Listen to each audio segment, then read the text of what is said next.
Crossover Thursday here on the Locked On Podcast Network.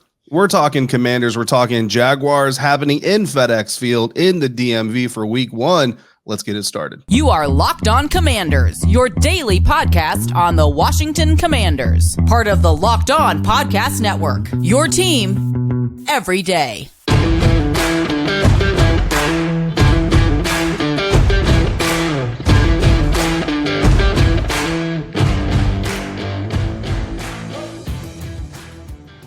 What's up, Commanders fans? What's up, Jaguars fans? Welcome to this Crossover Thursday episode on the Locked On Podcast Network. The first Crossover Thursday of the season, which means, we've got NFL action happening this weekend. I am David Harrison, one of your hosts of the Locked On Commanders podcast on Twitter at DHarrison82. My guy, Tony Wiggins, with me, host of the Locked On Jaguars podcast, coming from Duval on Twitter at Shop Talking Wig. Make sure you're following Tony. Make sure you're following me. Make sure you're following both shows. We thank you, as always, for making us your first listener, your first view every single day. Tony, we have got football. We've got NFL football. Trevor Lawrence versus Carson Wentz, the chosen one versus the forgotten one. Let's start with the biggest storylines coming out of each team to start this season. What's going on down there in Duval County and the Jacksonville Jaguars? Well, you said Duval properly. And you know, anybody that's not from here that can say that way, we do appreciate it. Right. The biggest stories, man, is, you know, for me personally, I grew up a Washington fan. And Nice. once, going back and forth to the DMV as a kid, once the Jaguars got a team, though, because this is my home, this is the team that I pull for and I cover. And right now, the biggest story is everyone knows they've been in football purgatory for a long time. It's the development of Trevor Lawrence and his bond with head coach Doug Peterson, the new coach. This franchise has basically lacked leadership, lacked credibility in terms of, for some reason, they'll even say the front office, but at least at the coaching position.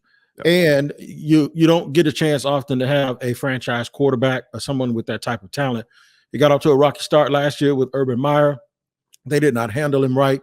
In my opinion, They used him more as a press secretary. Now Doug Peterson comes in with that Super Bowl pedigree and the Andy Reid training and the Doug Peterson training that he's had all of this time, and they've really insulated him. They put a lot of people around him. Former head coach Mike McCoy is the position coach.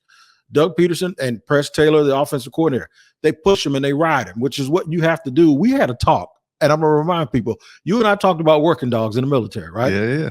We talked about Belgians and Dutch Shepherds. And those you have to work those dogs, because if you don't take them out for a couple of hours, they'll tear your house up, right?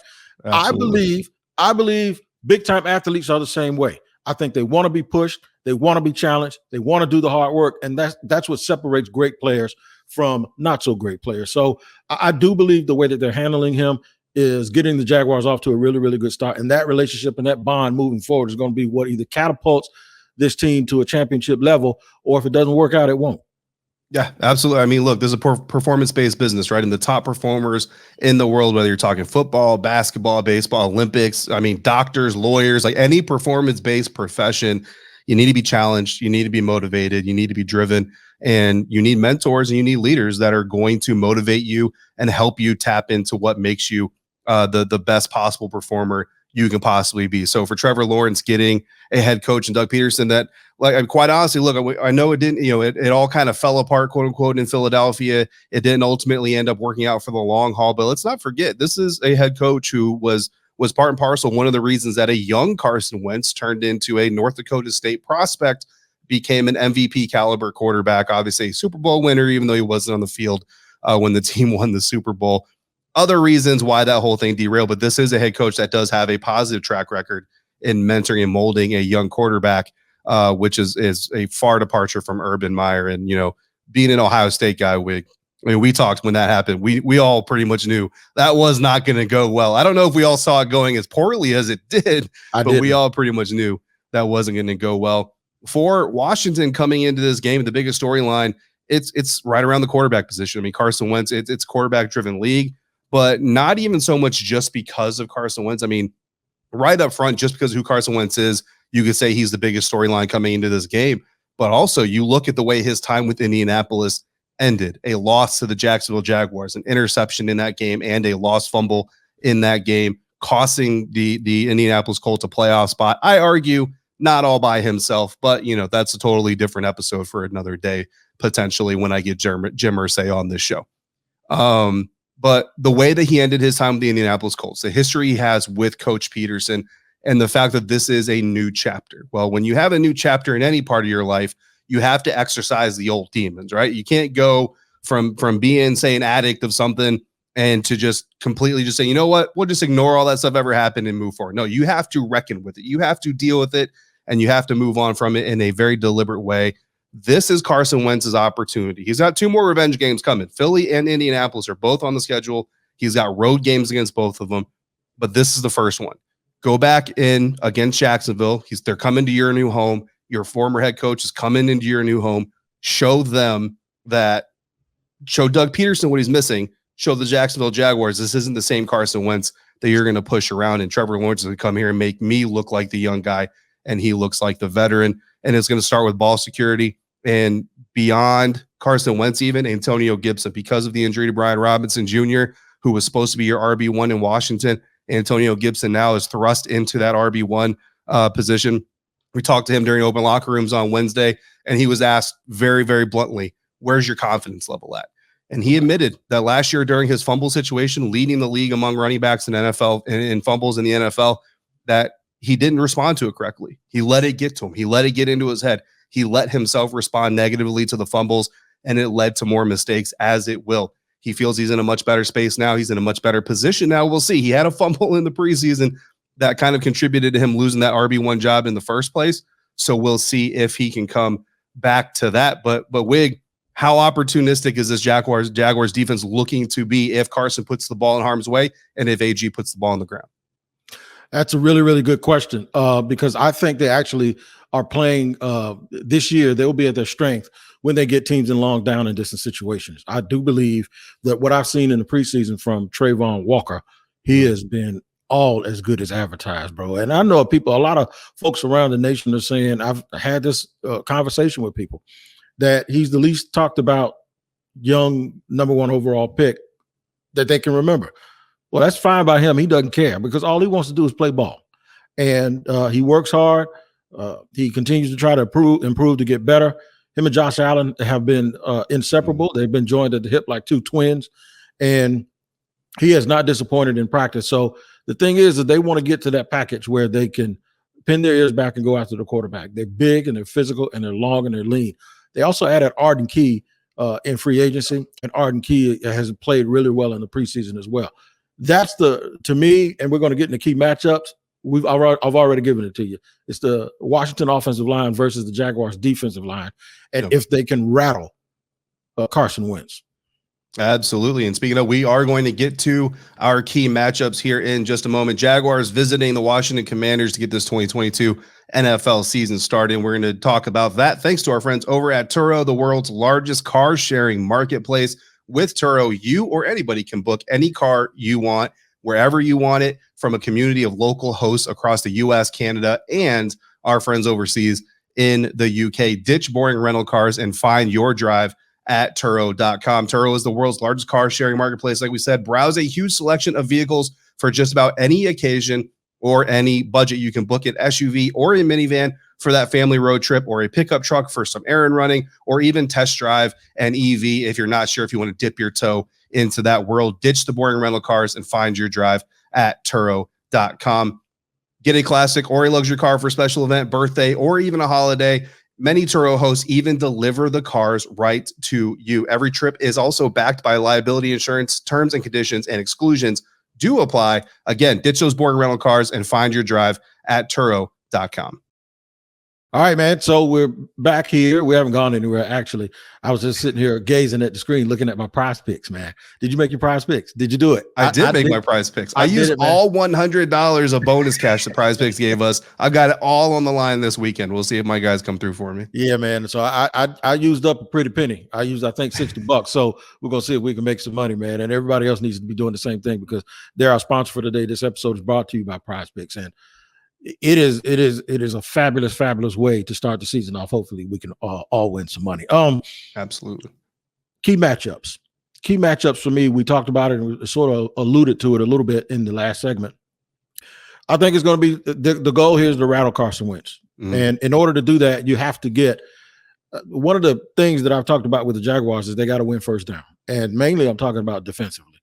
You got to win first down because your base is you have a run stuffing base with Folo Fadukazi, who we just signed from the Jets, and with Devon Hamilton, a guy you know very well from Ohio State. They're both 320, 330-pound guys.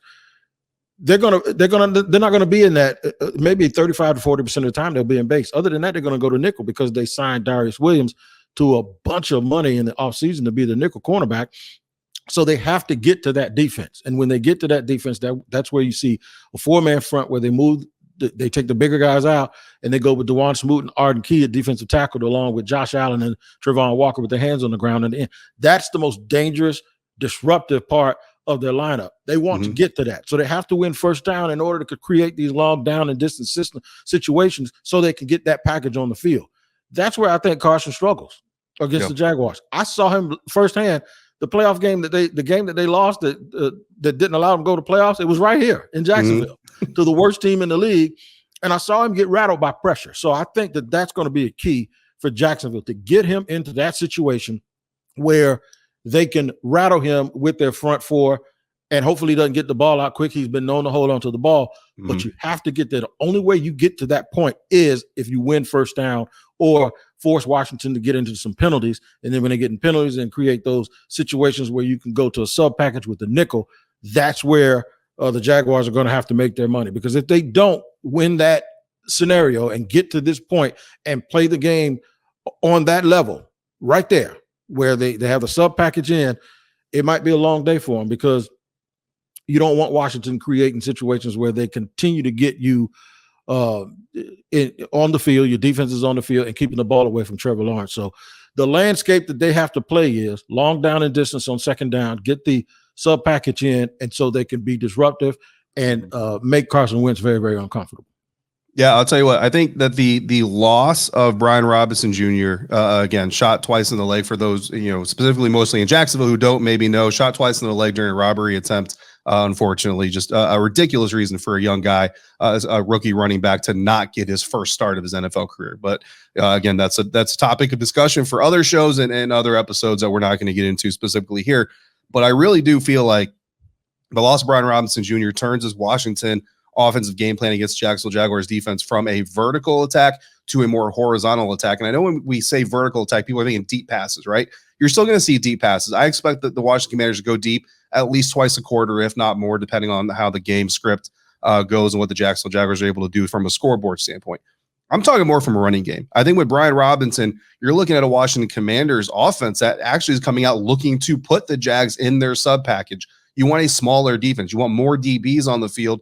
And then you give the ball to a guy like Brian Robinson, who, if he gets to the second level, can run over some of those DBs and really do some damage running north and south vertically, right? So I'm not talking about stretching the field. I'm talking about getting a smaller package defense on the field in your formation by forcing the defense into nickel or even dime packages and then giving the ball to Brian Robinson. But with him off the field, Antonio Gibson, most of his fumble issues have come between the tackles. Most of them come in heavy traffic areas. So if you're the Washington Commanders offense, how do you want to get Antonio Gibson involved but minimize that risk? I think you got to work the edges. You got to work left to right. And now you got to work more of a horizontal game versus a vertical game.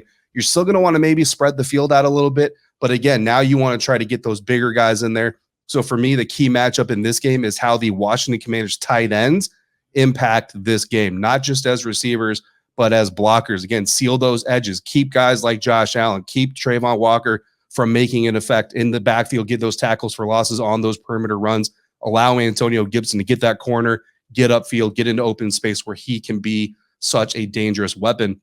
But then beyond the running game, you also look in the passing game, and you're talking about trying to stress out guys like Devin Lloyd, one of my favorite linebackers coming into the NFL, Chad Muma, one of my favorite linebackers coming into the NFL. And we were sure that at least one of those guys, or Nakobe Dean, who ends up in Philadelphia, was going to end up a Washington Commander. Instead, they draft no linebackers. They bring back John Bostic after he gets cut by the Saints. I don't know what to say about it, but it is what it is.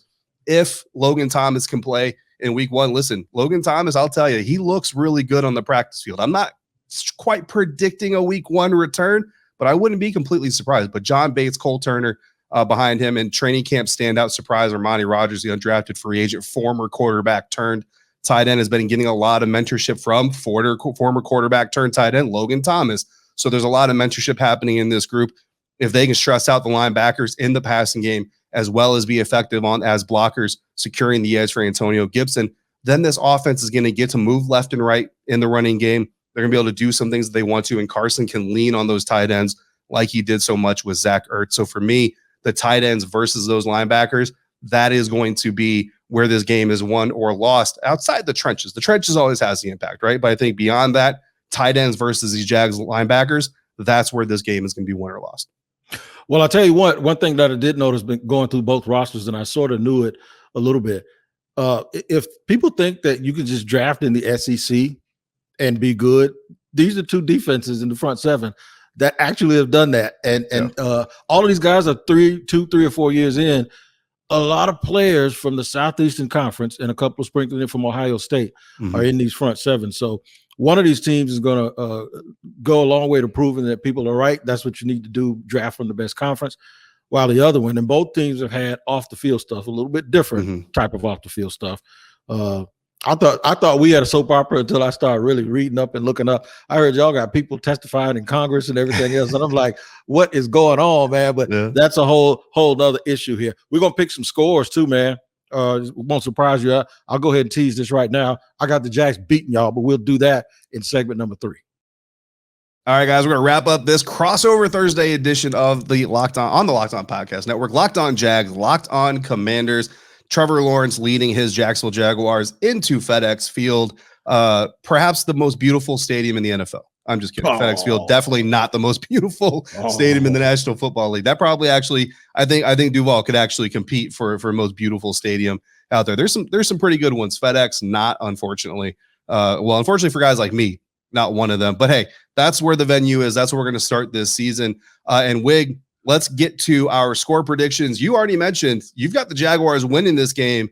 Listen, this time last year, you go back, Washington Commanders, Washington football team at the time, right? They're like top 4 team in the NFC, competing for an NFC championship title slot, one of the best defenses in the NFL. Ryan Fitzpatrick was finally going to take a team to the postseason. 12 months later, I mean, it's night and day. It couldn't be any further from that truth. If the Washington Commanders lose this game to the Jacksonville Jaguars because of, like you mentioned, kind of the Jags are still kind of considered one of those bottom dwelling teams in the National Football League. Young, moving their way up potentially. The recovery of Travis Etienne should help that a little bit as well and kind of get Trevor Lawrence's running mate back on the field. But if they lose this game, Wig, I don't know if I'm going to have a show anymore. Like, I don't know if people are going to tune in to listen to me rant about the Commanders anymore. But what's you said you kind of teased it already. So the Jags are going to win, but what's the spread going to be? I got them winning by 8, 31-23, and the reason why people been killing me saying they're going to score 31 points on that defense. I think they're going to end up playing with a short field a couple of times. I just think Carson Wentz is a turnover waiting to happen, and I really do like Washington's front seven. I love their coach Ron Rivera, and when I say, I don't say that word often, but he is a man of he is a true leader of men and one of the great guys in the National Football League. I'm familiar with Jack Del Rio, who was in Jacksonville for quite a long time. I just believe that while Washington does have 2 scary weapons in Jahan Dotson and Scary Terry McLaurin, I just think Jacksonville is going to be able to control that a little bit. I think Washington will hit on some stuff, but I just think Trevor Lawrence and Doug Peterson is a better combination than Carson Wentz and Ron Rivera. And I think that duo is going to be the difference. Doug Peterson in terms of being a play caller versus Jack Del Rio's defense, as well as Trevor Lawrence not making mistakes and making a few more plays to get the victory for Jacksonville. 31-23. Yeah, listen, when you give a young quarterback and you make him a top pick in the NFL draft, it doesn't make sense to give him a defensive-minded head coach, right? So you bring in Urban Meyer, he's an offensive-minded head coach. Now you give him Doug Peterson, an offensive-minded head coach. I know a lot of times NFL teams like to flip-flop, go from offense to defensive guy and all this stuff. Outside of the fact that the Jags missed their chance at Byron Leftwich, which I think is one of the worst moves of the offseason, great decision by the Jags at least to move forward with an offensive-minded head coach for their young quarterback. So I will give them credit there, even though I do think they blew it with Byron Leftwich. certainly could be something that turns this team around and makes them better than a lot of people expect them to be. Right now, the Commanders favored by 2.5 points at betonline.net. I think they cover that spread. I think the Washington Commanders do win because I do think it's going to take time for Doug Peterson and Trevor Lawrence to really kind of get to where they're kind of symbiotic and moving in the same direction. They're probably on the same page, talking the same language, but it's a little bit different than dancing the same dance. And Wig, you know about that. But I don't think it's a blowout. I think you're looking at 28-24 Washington. I think basically the difference is the Jags are going to finish one drive with a field goal probably early. That's going to come back to bite them where they couldn't get the touchdown. They couldn't get in the end zone, and the Commanders are able to pull it out. But I do see a fairly high scoring event. I think 24 points is about average, right? So 24 to 28 is your higher end of scoring. Usually to start the NFL season, we do see defenses take a little bit of time to catch up. So really what I look for is which offense can be more explosive. Obviously, again, we go back to ball security, right? Carson Wentz and Antonio Gibson, they got to secure the ball. If they give the ball away, I think 2 turnovers in this game, Wig, I think Jacksonville leaves FedEx probably with a win, and my show completely tanks into the basement. But if they can secure the football, they have enough weapons. Curtis Samuel is healthy. I tell you from seeing him in person, Curtis Samuel is healthy. Jahan Dotson looks like the real deal. Terry McLaurin, we already know, is the real deal. And those tight ends look like they're getting healthy as well. There are a lot of weapons on this offense. So no matter how the Jaguars defense attacks, wherever they're winning, the Commanders offense can go outside of it and look for points elsewhere. So I do see them covering that spread, but just barely. 4-point spread and a 2.5-point spread is where they're favored. So 28-24 is my win. So Wig, let's run this back down here on this crossover Thursday for Washington. Biggest story, ball security. Starts with Carson Wentz and the interceptions. We saw him give the ball away against Jacksonville last year to end his time with the Indianapolis Colts, but also AG and his fumble problem led the league in the NFL in fumbles. Can't do that again. My key matchup, the Washington Commanders tight ends against those Jacksonville Jaguars linebackers. And then again, like I just said, 28-24, 2.5-point favorites for the Commanders. I think they pull it out. They cover the spread. 4 points, a little bit closer than people are going to want if they're putting money on this game. Right. But at the end of the day, if you take those points, you take that spread, I think you come out a winner. Okay, for me, the biggest story is Trevor Lawrence. How far along has he moved in his development? And what will the presence of Doug Peterson? This will be the first time we actually see it in a game that really matters. The presence of Doug Peterson, does he extract and bring out all of that talent because he's insulated Trevor and allowed him to only play football and ingratiate himself with his teammates and the receivers? The key matchup for me, for both, it's both sides of the ball on the line of scrimmage. We always talk about that, but for me, it's the Jaguars defense and their front to see if they can get by Cosme and the boys on the Washington offensive line. By the way, Brandon Sheriff is gone, and he's down here with us, right? So he's riding shotgun with us. He's coming back up there to start that fight. But the thing is, for me, is Trevor has legs. Carson has legs, but he's been banged up.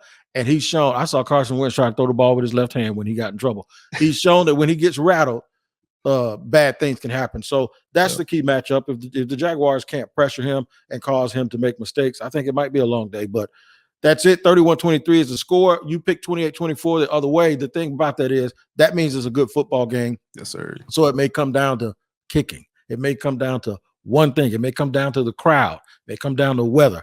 So I think we're going to get a good football game Sunday. And I don't think, regardless if it's win or lose, that we can definitively write that one of these teams is going to suck all year, anything like that. I don't think it's going to be that kind of game. Right, absolutely. I mean, the NFL has shown, if nothing, week one is very much an appetizer. Like the preseason, it might be over in the standings, but the preseason ain't over, y'all. Like these teams are still kind of figuring things out. And as guys get healthier, even more experienced, then things will come together. I mean, look, last time we saw Trevor Lawrence, he was putting up 200 yards, 2 touchdowns, and had a 111 QBR. That's pretty stinking good to end your rookie season. You know what I mean? So we'll see how that curtain call is here to start year 2 for Trevor Lawrence and the Jacksonville Jaguars. But this has been a blast, brother. I wish our teams were in the same division so we could do this twice a year. It's been a long time since I saw you in Mobile. Feels like just yesterday, but it's been a minute. Looking forward to seeing you again in Mobile at the Senior Bowl coming up in 2023. But until next time we speak, until we speak to all you guys, Jags fans, Commanders fans, make sure you're following us both on Twitter at Shop Talking Wig, at DHarrison82. We appreciate you making us your first listen or your first view every single day. Subscribe to Locked On Jaguars, Locked On Commanders on your podcast catcher of choice or on YouTube. Make sure you also make your second listen to your next listen to Ultimate Pro Football Preview. An 8-episode extravaganza to get you ready for the NFL season, the local team experts of the Locked On Podcast Network, plus a betting angle from Lee Sterling of Locked On Bets, all combining into one ultimate NFL preview. Search for Ultimate Pro Football Preview 2022 on your Audacy app, YouTube, or wherever you get your podcast. Make that your second listen, and of course, make us your first listen. Absolutely. Crossover Thursday, week 1 in the books. Make sure you come back for week 2. Thank you so much. If you're out and about, please be safe, be kind to one another, and thank you for checking out this Crossover Thursday episode on the Locked On Podcast Network, your team every day.